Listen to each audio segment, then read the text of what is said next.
Welcome back. You're watching India First. I'm Gaurav Sawant. Union Home Minister Amit Shah is in Bengal. He sounded the poll bugle, but the Home Minister, in a frontal attack on West Bengal government and Mamata Banerjee, accused the TMC of the killings of BJP workers and cases not being registered. He said of 100 BJP workers who'd been killed, in 75 instances, either FIRs hadn't been registered or the cases were not being investigated, even postmortems not being done. Remember, the BJP had 18 out of 42 seats in 2019 elections. It hopes to improve its position in the 2021 assembly elections and accuses the TMC of intimidation tactics. Take a look.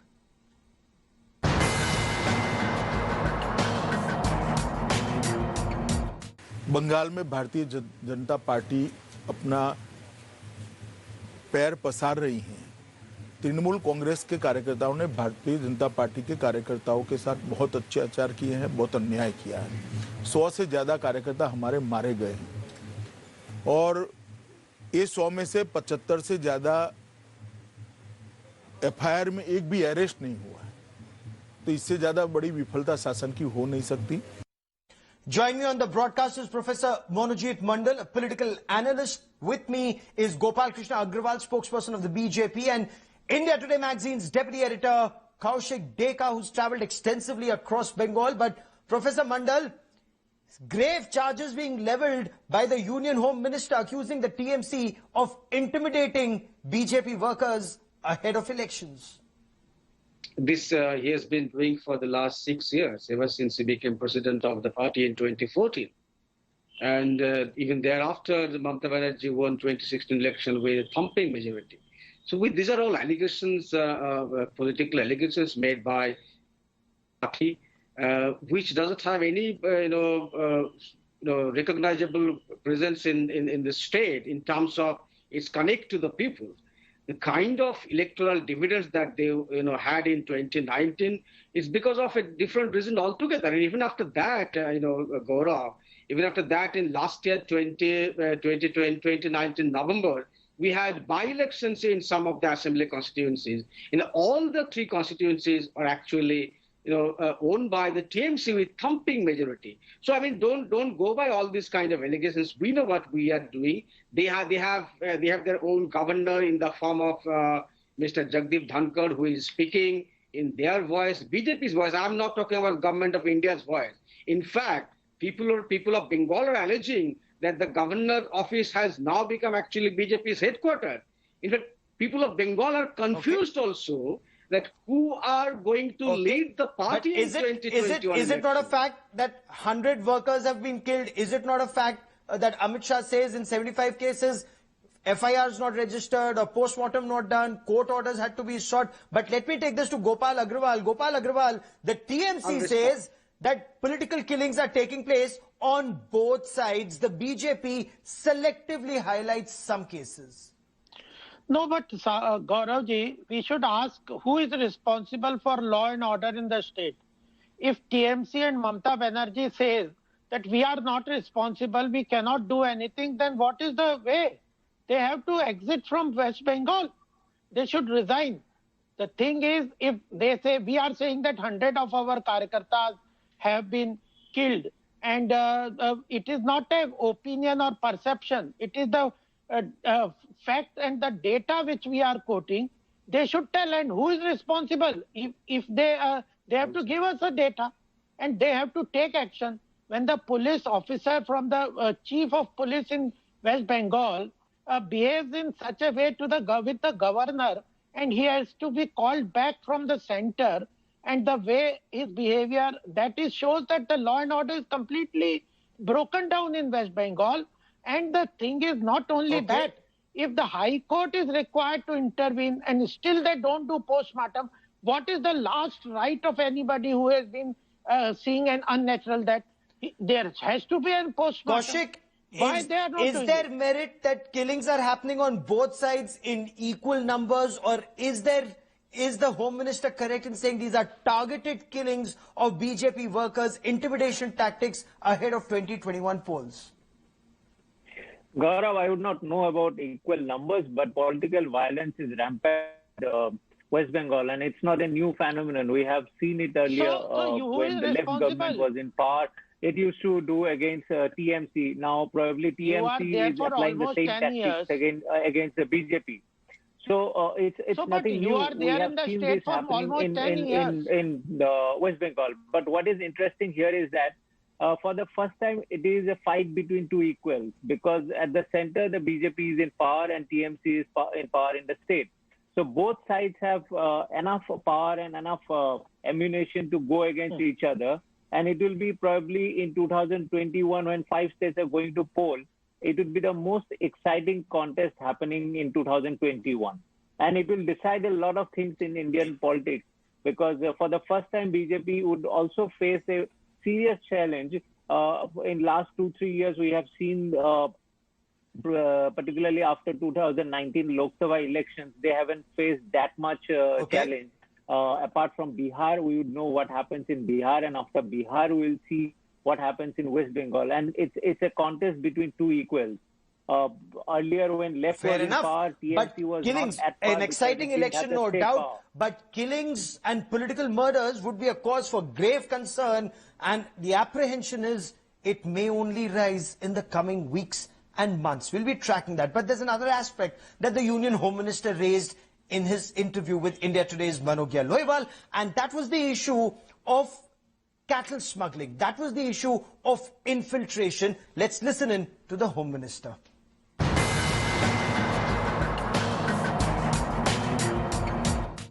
कल ही मैं airport से बाहर आते ही एक परिवार से मिला। हत्या होने के बाद पोस्टमार्टम नहीं करते। पोस्टमार्टम करने के लिए हाई कोर्ट में जाना पड़ता है। हाई कोर्ट का ऑर्डर होने के बाद भी पोस्टमार्टम नहीं करते, कंटेम्प्ट कर लेकर हाई कोर्ट में जाना पड़ता है। अब 5 नवंबर को पोस्टमार्टम तय हुआ है। तो मैंने तो इतना लॉ एंड ऑर्डर का नीचे जाना देश भर में का मेरा दौरा होता है, कहीं नहीं देखा।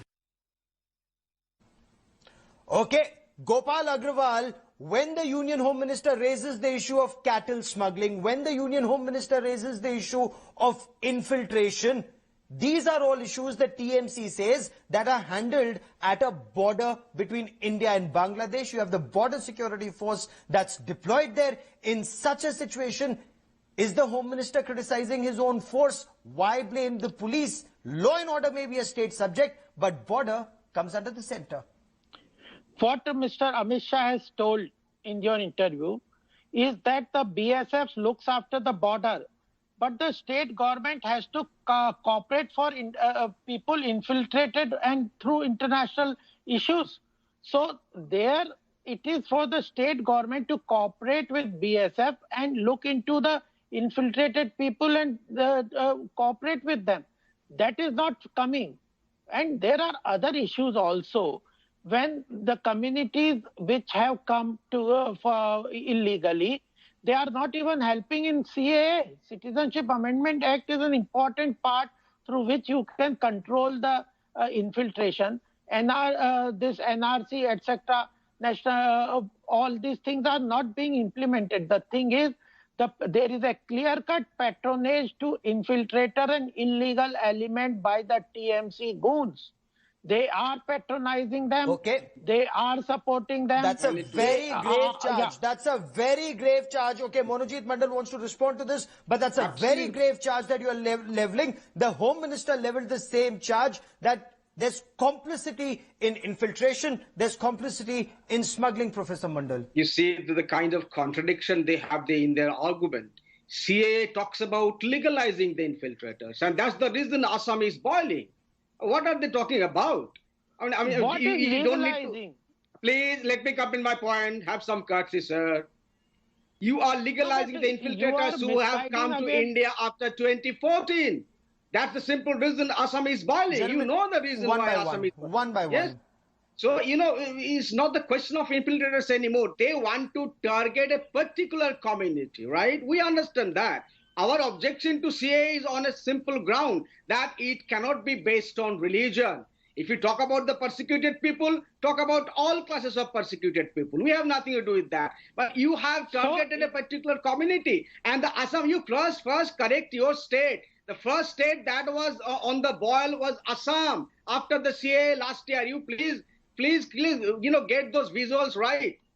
And this is again a kind of propaganda that they're spreading even about the suicide. You talk about political killings, the suicides are considered as political killing. People die in judicial custody because of diseases. You call it a political killing. People are committing suicide because of theft. You call it a political killing. Let me come back to the point of I can give you the complicity. statistics. I can give you The the point numbers. that the Union Home Minister raised about alleged complicity of TMC workers in either cattle smuggling or infiltration. What's your response to that very specific charge? I'll come to CA in just a moment.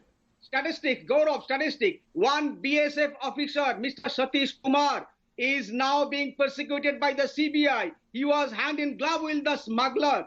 The smugglers are operating from both the sides, and the BSF is primarily responsible to check the smuggler, not the state police. Yes, there has to be a proper coordination between the state and the center. But the problem is that if the BSF people they are themselves involved, and the CBI is investigating one such officer, raiding the three houses of one such officer, what can the state government do?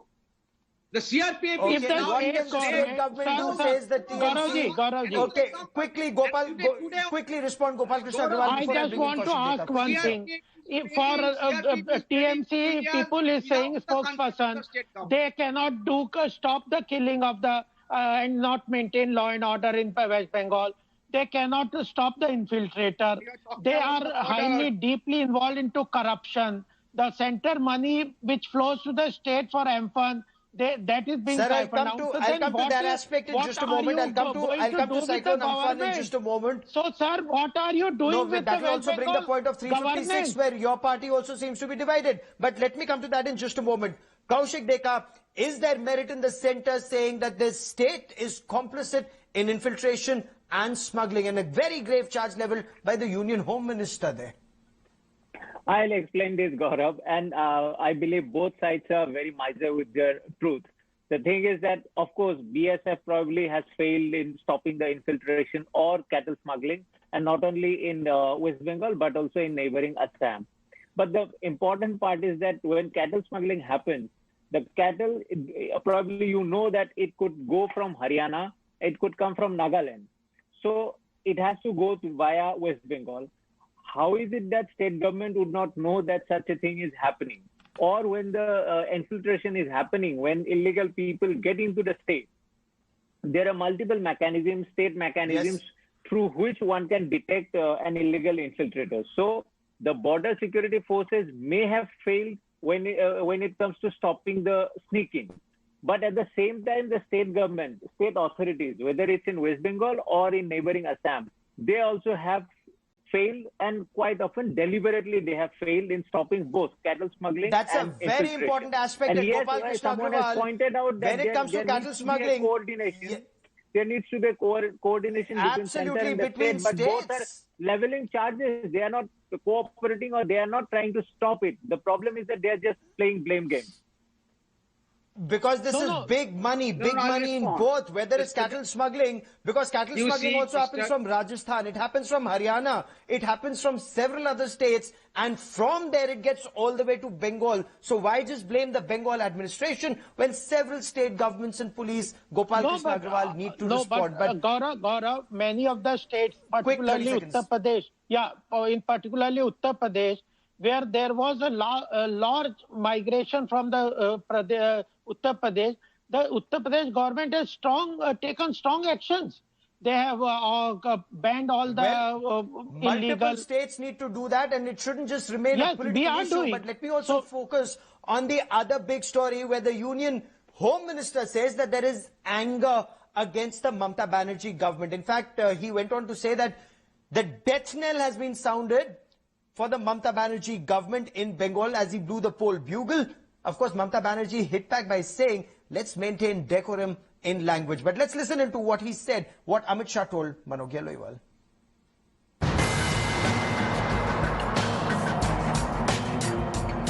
मुझे लगता है political पार्टियों से बंगाल की जनता को चुनाव की जल्दी है और परिवर्तन करने की जल्दी है।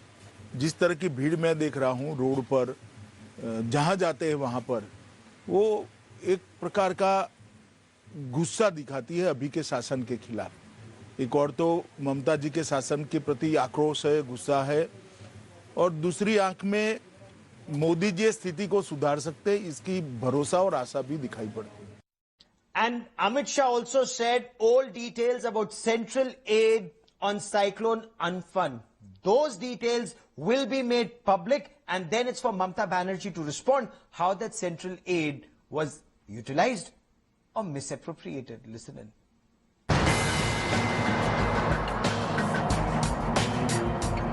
पक्षपात का आरोप आप पर लग रहा है कि आप अम्फन का पैसा बोलते हैं, भेजते नहीं हैं। केंद्र सरकार की स्कीम लागू की जाए तो पैसा दिया जाएगा। सुनिए ना, कल मैं प्रेस कॉन्फ्रेंस में अम्फान का पूरा हिसाब किताब देने वाला हूं कि किस हेड के नीचे कितना पैसा हमने भेजा है। मेरा ममता जी से चैलेंज है, बाद में वो हिसाब दे दे कि इसमें से कितना तृणमूल कांग्रेस के कार्यकर्ताओं के पास गया, कितना जमीन में उतरा है। Professor Monojit Mandal, that's an open challenge from the Union Home Minister, an allegation of misappropriation of Cyclone Amphan funds, something that was leveled by the governor earlier.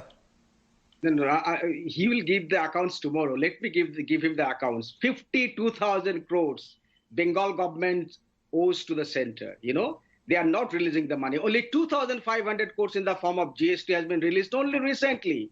We have been demanding, the Bengal government has been demanding this money. We are talking about please, I know where I read, Mr. Gopal. Mr. Gopal, I know where I read you. Mr. Gaurav, you are talking about statistics. 36,000 you are talking about GST funds. Central scheme. All the central scheme that the states would implement are due from the center for the last 4 or 5 years. You talk about Amphan fund. That was don't disturb me. Grant from the center for the state. You gave us 1,000 crores only in the form of bounty. The government of West Bengal, it's a massive Amphan which people of this country had never seen in the last 135 years. There are several schemes. If you 1,000 crores, all the money was spent in a week. And there all are the 80 schemes, 80 schemes from the center. You are not giving details. You are not giving details of the bank account of the farmers. All the accounts have already been given to you. Now you are insulting the people of Bengal who have been hit by the Amphan. At least 1 lakh crores were demanded by the people of Bengal, and the government of Bengal, and that was the estimate. Gopal Krishna Agarwal, what's the evidence of alleged misappropriation of funds, as the Union Home Minister seemed to indicate? Funds that were supposed to go to people allegedly went distributed through TMC workers or were misappropriated. What's the evidence, sir? There was funds for reconstruction of the houses. The TMC people who are affected, they will not get their dues. The state government has not constructed those houses and given to those victims. There are 80 schemes from the center where center provides fund to the state government. They have to provide certain data. The West Bengal government have not even provided a farmer's account number. How around the country, around 90,000 crores have been transferred to the various farmers' account, but state government does not give proper data to the center. So there are 80 schemes. Pradhan Mantri Awas Yojana, there are other schemes, so many schemes. They are even not cooperating on the COVID front. ICMR had to come here and ask the state government to cooperate to fight the COVID in the state. They are, instead of all frustration to oppose BJP. Clearly battle royale here in Kaushik. It just appears to be TMC versus the BJP. The Congress and the left appear to be left out, Kaushik. Press conferences with all the data. Mr. Amit Mitra, the finance minister of Bengal. They have Bengal. formed an alliance. In fact, I had interviewed newly appointed Congress President Adhir Ranjan Chaudhary, and he has rightly said that they are between devil and the deep sea. And they understand that they are not in a position to make that kind of impact in this election. But at least what they are trying to do, probably their aim would be somewhere if they can manage that both in the fight between the BJP and TMC, there is no clear winner. And in that case, they become the kingmaker. At least that is their intention. But otherwise, other than that, left and Congress, they are not in the scene at the moment. the Congress and the Fair left enough, are gentlemen. We'll spent track the force. story very, very closely. Gopal Krishna Agrawal, Professor Mandal and Kaushik Deka for the moment. Many thanks for joining me. Battle Royale in Bengal. It just gets very, very interesting in the days, weeks and months to come. About 7 months to go for elections. We'll get you all the latest. I now want to shift focus to the other big story that we're tracking on India first. And let's quickly cut across to what's happening across the border. Pakistan has handed over the management of the Kartarpur Sahib corridor, taken it away from the Pak Sikh Gurdwara Committee and handed it over to a Muslim body which is considered very close to Pakistan's ISI. And there's furor over this step. Now remember all that was said at the time of the opening of the Kartarpur Sahib corridor, or that was said about steps that were taken by Imran Khan. He was hailed as someone who wanted peace, but is the truth finally emerging? Pakistan's bigotry stands completely exposed on the Kartarpur Sahib corridor issue, where oppression of minorities of Pakistan stand exposed once again. India has slammed the Imran Khan government's move, condemned the decision and has sought a reversal. The Ministry of External Affairs in an official statement said that the Pakistan government's decision runs against the spirit of the Kartarpur Sahib corridor and hurts the religious sentiments of the Sikh community. The government went on to say that this arbitrary decision only exposes the reality of the Imran Khan government. Just 4 days ahead of the first anniversary of the inauguration of the Kartarpur Sahib corridor, Pakistan shocked the Sikh community by handing over the management of the Kartarpur Sahib and other Sikh shrines to a Muslim body considered very close to Pakistan's ISI. The Gurdwaras will now be managed by a Muslim body called the Evacuee Trust Property Board that will also handle Hindu temples. What do they know about the Maryada, about our religious affairs, about the way the Sikh religion is practiced? Is this what Pakistan is going to stoop to? I strongly appeal to the Prime Minister of India, including the External Affairs Minister, to take this up with the Pakistan government and ensure that we are given the right to practice our religion in their country the way it is allowed across the globe, and the management of the Sri Kartarpur Sahib be given to the Sikhs and not to a project management committee consisting of non-Sikhs. विदेश मंत्रालय ये ensure करेगा जो भी कदम उठाए जा सकते हों वो उठाए जाएंगे, हाईएस्ट लेवल तक उठाए जाएंगे और इस ऑर्डर को कैंसिल किया जाए और गुरुद्वारा सिखों का किसी भी सूरत में गैर सिखों के हाथ में ना दिया जाए। किसी भी सूरत में इसका कल्पना भी नहीं की जा सकती, सपने में भी कोई ऐसा नहीं सोच सकता।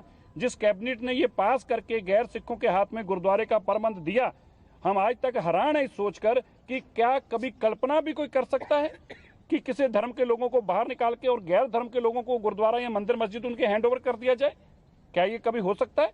उन्होंने मैनेजमेंट कमेटी को चेंज कर दिया है और जो वहाँ पे हमारी गुरुद्वारा कमेटी थी उनके जो रिप्रेजेंटेटिव्स को हटा के उन्होंने अपनी कोई ISI की टीम लाया है।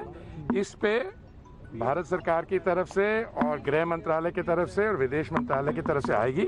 अपनी तरफ से तो मैं I can express disappointment and I strongly condemn this. जो पाकिस्तान में ISI है और पाकिस्तान के जो रूलर्स हैं वह पूरी तरह से इस वक्त एंटी इंडिया कैंपेन में चल रहे हैं और वह भारत में यह जो इस तरह की गतिविधियों को प्रोत्साहित करने का काम कर रहे हैं जो भारत को किसी तरह तोड़ने का प्रयास करती हैं।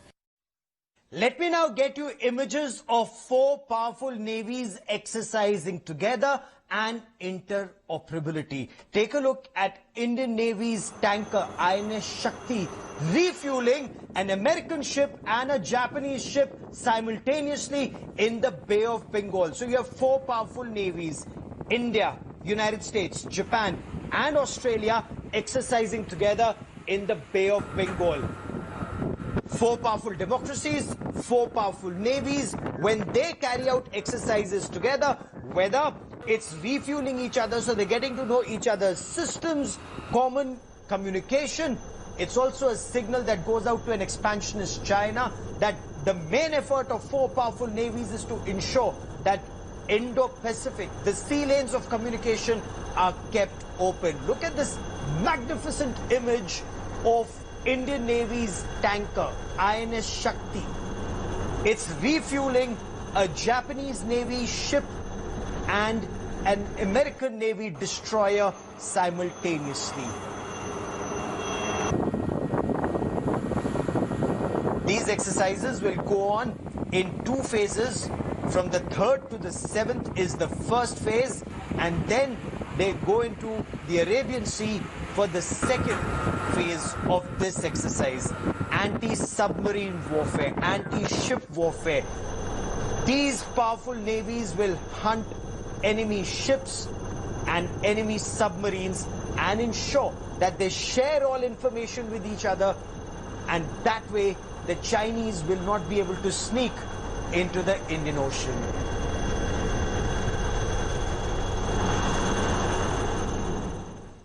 From the seas to the skies, let me now get you images of the next batch, the second batch of 3 Rafales that flew in from France to India non-stop. These aircraft flew 8 hours non-stop. They took off from France, refueled thrice, and landed at Jamnagar. I leave you with these images of the takeoff and the landing. 5 Rafales already in, 3 more are now in. That increases India's air power. But this is fine commentary on the skills of the Indian Air Force pilots and the capabilities of the aircraft. I leave you with these images. That is all we have time for on India First this evening. Many thanks for watching.